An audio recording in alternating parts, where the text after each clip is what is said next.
पहला क्वेश्चन देखते हैं। कोशिश करिएगा कि आप मेरे सॉल्व करने से पहले खुद ही सॉल्व करके आंसर जो है कमेंट बॉक्स में बताएं। चलिए देखते हैं पहला क्वेश्चन। ईयर 2000 से आपकी स्क्रीन पे। तो the number of tokens in the following C statement है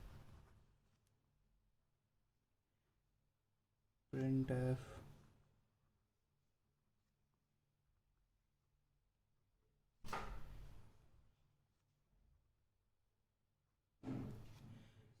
सो ऑप्शन है आपके पास 3, 26, 10 एंड 21।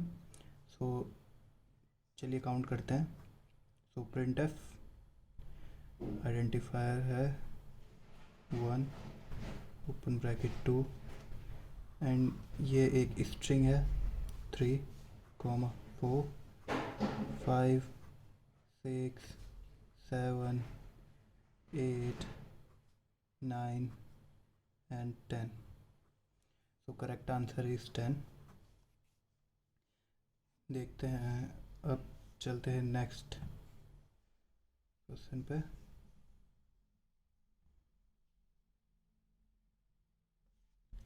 सो बड़ा आसान सा क्वेश्चन है कि in a compiler keywords of a language are recognised during. Option A parsing of the program. Parsing मैंने बताया था आपको, सिंटैक्स एनालाइजर जो सिंटैक्स चेक करता है, ये नहीं होगा। द कोड जनरेशन, इसमें कोड जनरेट करते हैं, ये नहीं होगा।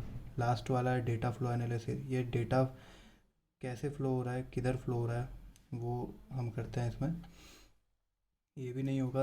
और ऑप्शन है C the lexical analysis of the program. तो मैंने बताया था आपको कि लेक्सिकल एनालिसिस क्या करता है, स्ट्रीम ऑफ टोकन्स में कन्वर्ट करता है रेगुलर एक्सप्रेशंस की मदद से। So correct answer is C. Next पे चलते हैं।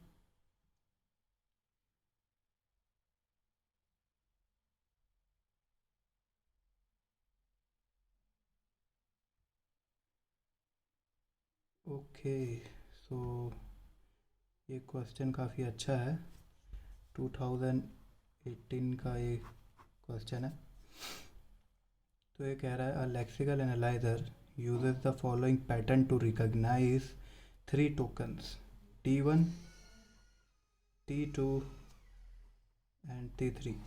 अब 3 टोकन ओवर द अल्फ़ाबेट, अब अल्फ़ाबेट भी दे रहा है भाई, देख लो सब कुछ तो दे दिया रहता है। ठीक है, 3 अल्फ़ाबेट दे दिए ABC, और कह रहा है कि T1 क्या है, एक बी और C closure, whole closure A. अब T2 भी इसने दे रखा है, B question mark A B, और सी भी दे रखा है। अब उसने कहा हुआ है कि ये एक्स क्वेश्चन मार्क का मतलब है कि जो सिंबल है उसकी लेंथ 0 या 1, यानी कि वो सिंबल प्रेजेंट हो भी सकता है, नहीं भी, एक ही बार आएगा वो, या फिर आएगा ही नहीं। यानी कि जैसे ए है, ये सिंबल है ए क्वेश्चन मार्क, तो इसको हम स्ट्रिंग में या नहीं भी ले सकते और ले भी सकते हैं, मैक्सिमम एक बार यूज़ कर सकते हैं। ठीक है, तो अब वो कह रहा है also that the analyzer outputs the token that matches the longest possible prefix। सो हमें वो टोकन देखना है जो कि लॉन्गेस्ट पॉसिबल प्रीफिक्स मैच करे। तो और उसने स्ट्रिंग दे रखी है BBAA CABC। is the process by the analyzer which one of the following is the sequence of token it outputs। Okay, और उसने ऑप्शन दे रखे हैं T1, T2, T3, option B T1, T1, T2, और आप देख सकते हैं। सो जल्द से जल्द मुझे कमेंट बॉक्स में बताइए आपका आंसर क्या है, मैं यहाँ सॉल्व करता हूँ। सो आप हमें निकालना है ये टोकन जो है लॉन्गेस्ट लेंथ जो है इसकी मैच करनी चाहिए इस स्ट्रिंग की। सो पहले देखते हैं T1।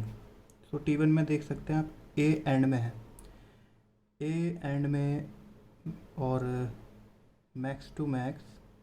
अब देख सकते हैं आप ए जो है स्टार्टिंग में ए और एंड में ए, तो मैक्स टू मैक्स यहाँ तक कॉपी कर सकता है। ओके, और यहाँ तक जो है कवर कर रहा है, ठीक है। और सेकंड वाले के लिए फिर सी हमें उठाना पड़ रहा है।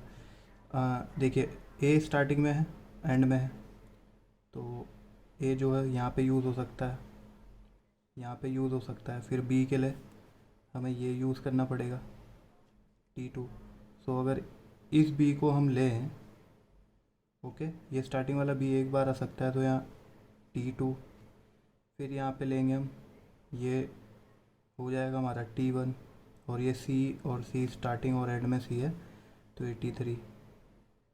ओके, T2 T1 T3 आप कर सकते हैं, मगर देखते हैं इससे भी मिनिमम आ रहा है कि नहीं। अब T3 उसमें एक ऑप्शन है, चलिए उसको चेक करते हैं। अब देखिए सी है एंड में, और यहाँ 0 से, और इसको यूज़ कर भी सकते हैं एक बार और नहीं भी कर सकते, तो और ये बी और ए, इसके बीच में बी और ए से रिलेटेड कोई भी स्ट्रिंग आ सकती है। ओके, ठीक है। अब देखिए सबसे पहले सी हमने नहीं लिया, हम यूज़ कर सकते हैं पहला वाला सी, और नहीं भी हमने यूज़ नहीं किया। फिर हमने लिया बी, बी ए ए, हम कितनी भी बार यूज़ कर सकते हैं बी ए। फिर एंड में सी। ओके, एक T3 से हमारे पास इतनी लंबी स्ट्रिंग तो आ गई। अब रेस्ट जो बची हुई है वो बची है ए बी सी।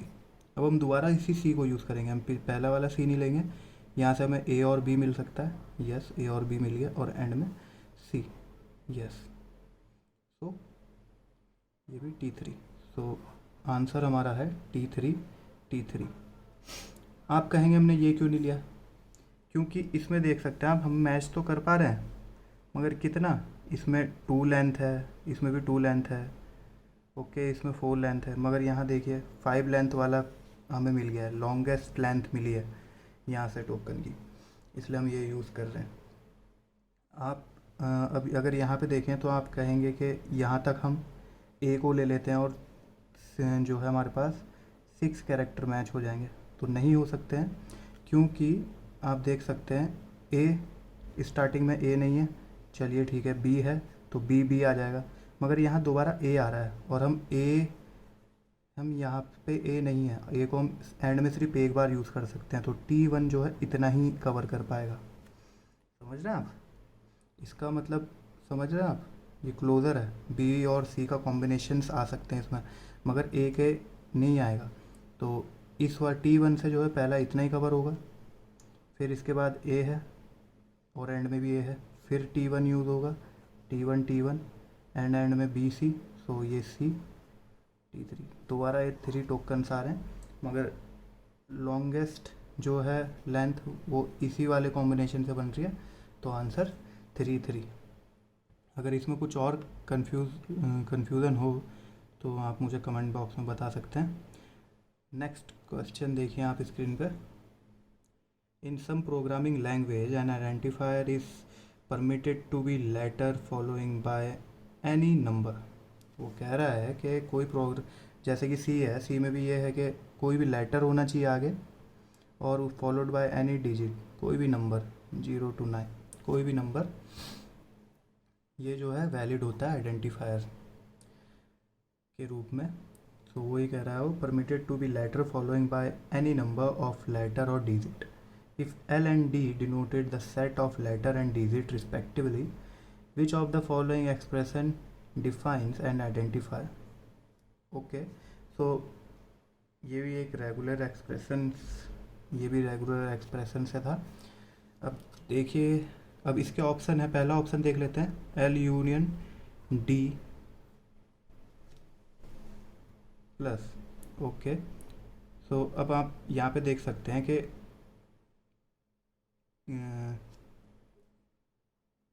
इसका मतलब क्या होता है और क्लोज़र का मतलब क्या होता है, ये देखिए। क्लोज़र का मतलब मैंने बताया साइलेंट ए कितने भी हो सकते हैं, कितने भी सेट इन्फिनाइट तक।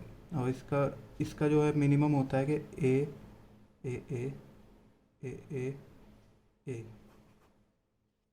क्लीन प्लस, ऐसे ही कुछ ऐसे ही बोलते हैं सर, याद नहीं आ रहा मुझे, मगर ठीक है। क्लोज़र में क्या होता है, एक सेकंड। ओके, सो स्टार को कहते हैं क्लीन स्टार एंड प्लस को कहते हैं क्लीन प्लस। तो ये क्लीन प्लस में क्या होता है कि जो मिनिमम सेट होता है वो आपका 1 लेंथ का होता है, और जो क्लीन स्टार में होता है वो आपका मिनिमम जो एलिमेंट होता है वो आपका एफ साइलेंट होता है, यानी कुछ भी नहीं। ठीक है, सो अब इस वाले ऑप्शन पे आते हैं।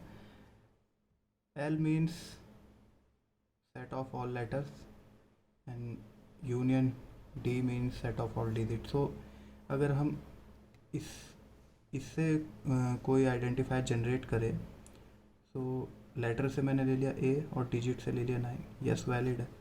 मगर अब मैं कह रहा हूँ कि सबसे छोटी हम एक लेंथ वाली ले सकते हो डायरेक्ट, तो पे मैं डिजिट यूज़ कर ले रहा हूँ 9, तो इसको एज आइडेंटिफायर हम नहीं रख सकते, तो ऑप्शन ए गलत है।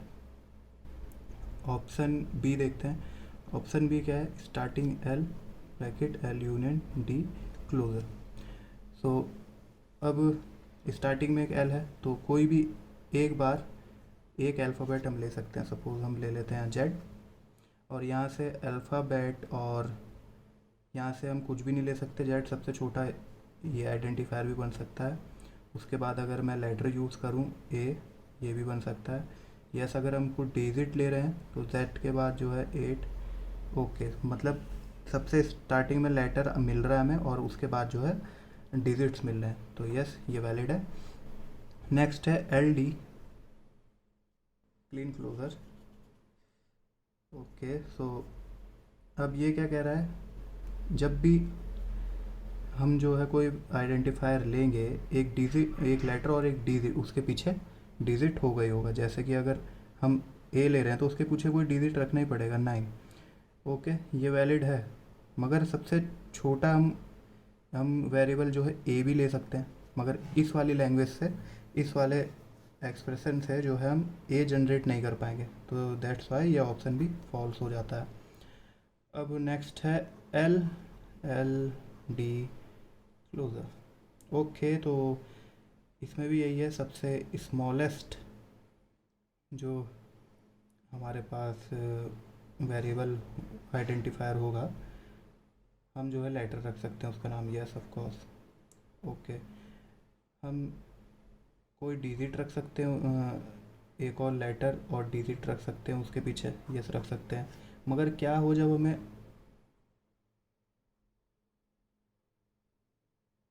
सिर्फ लेटर ही लेटर्स चाहिए हों, तो उस टाइम पे ये एक्सप्रेशन जो है काम नहीं करेगा, नॉट, तो ये वैलिड नहीं है, इसलिए ये वाला ऑप्शन भी हमारा फॉल्स हो जाता है। ओके, तो देखते हैं। ठीक है, एक और इंटरेस्टिंग क्वेश्चन आपकी स्क्रीन पे। तो ये मैच करने के लिए बोल रहा है कि ग्रुप 1 ग्रुप 2 से मैच कीजिए। तो पहला है पी पे रेगुलर एक्सप्रेशन। तो रेगुलर एक्सप्रेशन आप ग्रुप 2 में देख सकते हैं कि सिंटैक्स एनालिसिस करता है, नहीं। रेगुलर लेक्सिकल एनालिसिस में रेगुलर एक्सप्रेशंस का यूज़ किया जाता है, तो पी जो है मैच करता है 3 से। सेकंड है Q, push down automata. Push down automata यानी कि कॉन्टेक्स्ट फ्री ग्रामर, और कॉन्टेक्स्ट फ्री ग्रामर कहाँ यूज़ होती है, सिंटैक्स एनालिसिस। तो फिर क्यू के लिए हम यूज़ करेंगे 1। अब आप यहाँ से देख सकते हैं ऑप्शन में जो है इतना मैच सिर्फ ऑप्शन बी पे कर रहा है, तो आप यहीं से जो है सही ऑप्शन टिक कर सकते हैं, मगर आगे भी देख लेते हैं। नेक्स्ट है आर, डेटा फ्लो एनालिसिस। अब डेटा फ्लो एनालिसिस से पहले मैं आपको रजिस्टर एलोकेशन बताऊंगा, तो आर से पहले एस देख लेते हैं।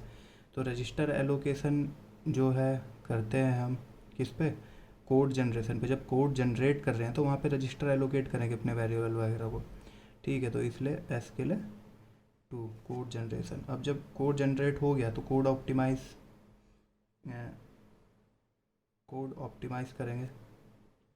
अब कोड ऑप्टिमाइज़ करने के लिए जो है हमें डेटा फ्लो पता होना चाहिए कि किधर से डेटा कैसे फ्लो हो रहा है।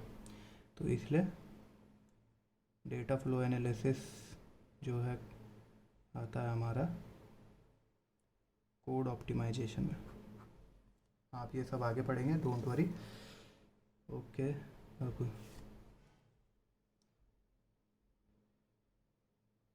एक सवालात और, ये है आपका इसरो CS पेपर का 2015 ईयर का क्वेश्चन।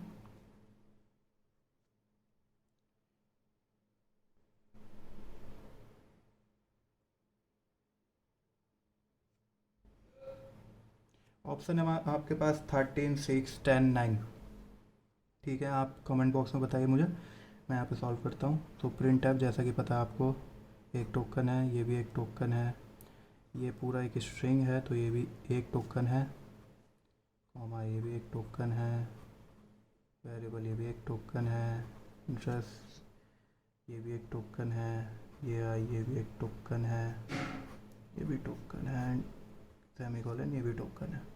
अब काउंट कर लेते हैं 1 2 3 4 5 6 7 8 9। सो correct answer is 9, option D. Okay, now last question of this lecture. Which data structure is a compiler is used for managing information about variables and their attributes? मैंने आपको बताया था starting में कि जितने भी वेरिएबल्स हैं उसके बारे में सारी इंफॉर्मेशन कहाँ सेव होती है, सिंबल टेबल पे। तो ऑफ कोर्स ऑप्शन है आपका बी, सिंबल टेबल। ओके, इस वीडियो में इतना ही।